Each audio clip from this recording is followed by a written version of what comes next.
What's up, everybody? Fatboy Brant coming at you with a couple draft prospects to talk about today. Fatboy Blow had some things going on, so he was unable to get alive, but we wanted to make sure that we're still getting you ready for the NFL draft coming up, as well as your fantasy drafts. I know some people like to do them before the NFL draft without knowing the landing spots of some people. Not a big fan of that, but I will like to break down a couple prospects for you. I'm going to jump right into it and make this short and sweet for you guys. And I'm going to talk about a running back out of Notre Dame, Jadarian Price. He sat behind Jeremiah Love for the last 3 years. He's 22 years old. He's 5'11", 203 pounds. He did tear his Achilles in the summer of 22. So he missed his rookie year, his freshman year. He did miss that. He's a very physical runner, and he's very patient behind the line.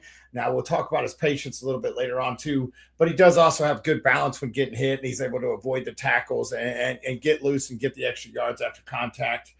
Some of his weaknesses is he does need to work in the pass protection. And along with that patience, sometimes that patience does turn into dancing behind the line while looking for the opening, and he ends up getting hit before the line of scrimmage and losing a couple yards. Very limited sample sizes. You did see, he sat behind one of the best backs, if not the best back in this draft class, in Jeremiah Love. But he was able to show that he could handle the workload when it was time to call on him. Unfortunately, the combine was not the greatest for him, as he did run a 4.49 40. He had a 35-inch vert. So it may take him some time to get used to the NFL and to get developed and everything else. I put a comp as Javonte Williams. He's a very physical runner. He, given the right system, the right scheme, the right coach, and a couple years behind, maybe a year or two in the NFL to really develop into a full-blown workhorse back. But I do think he has the capabilities. I think he's got the size. I think he's got the strength. And I do think the speed's there. He does have the capability of breaking off some runs. He had, I saw something, one out of every 5 runs was for 15-plus yards. So he does have the capability of breaking off the long runs in the NFL and moving the chains.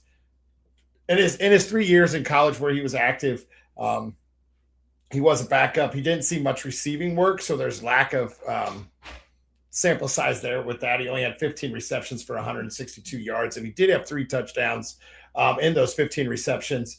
As for his carries, he had 280 carries, 1,692 yards, and 21 touchdowns in his 3 years there at Notre Dame as a committee backfield.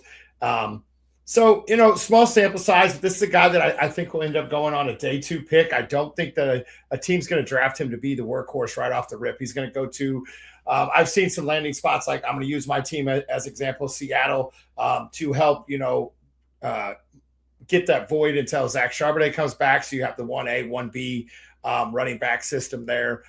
He's going to go to a system. You could see him go to a system like the Chiefs, where he backs up Kenneth Walker, but still spills some of that work. The Chargers, he's like I said, he's not going to be an instant starter. I do think that this is a guy that you can get your second round of your draft, of your rookie drafts for your dynasty leagues, and really sit there and wait and put him on your taxi and just see what happens. He could be one injury away from being a starter. Obviously, we don't hope for injuries in fantasy football, but we do. He could be one injury away from being a league-winning back for you. We'll just got to wait and see where it goes. I do think this guy's going to excel in the NFL as time will tell. So I'm just going to jump right into the second one, and this is a wide receiver out of Indiana. That's Omar Cooper Jr., 6'2", 200 pounds. He was a 4-star recruit coming out of high school. He's got good size. Very reliable hands in traffic. He catches the ball away from his body. He's really good at finding the soft spots in the zone, and he's a willing blocker out there. He's not a wide receiver that's going to shy away from catching blocks or anything else. He'll block in the run game. He'll block on them screen passes, and with him being a big body, he can really help out with that as well. I don't think this is going to be a guy that's going to instantly slide into the number 1 spot. I do think that he'll be a number 2 wide receiver on a team. I think he's going to be a day 2 draft pick and help a team out right away. Obviously, like I said, he won't be the primary target right away. And that's one of his weaknesses, is we have a small sample of him being a primary target there in Indiana. He was the only 8 games he's the number 1 target there in Indiana. His route technique does need some development. And he relies too much on his athleticism to get off that press coverage, that man-to-man, and that zone press. So he's going to have to work on that and get some skills that are outside of just using his athleticism to break off and move and be able to get open. He ran a 4.42 40. Once again, I think this is another day 2 pick. I think you're going to see him go about mid-second round to a team. Buffalo Bills would be a great team for him. Get you a big body receiver. I know Keon Coleman didn't pan out very well for the Bills. I didn't really have a good comp for him. Some that I saw were Kadarius Toney.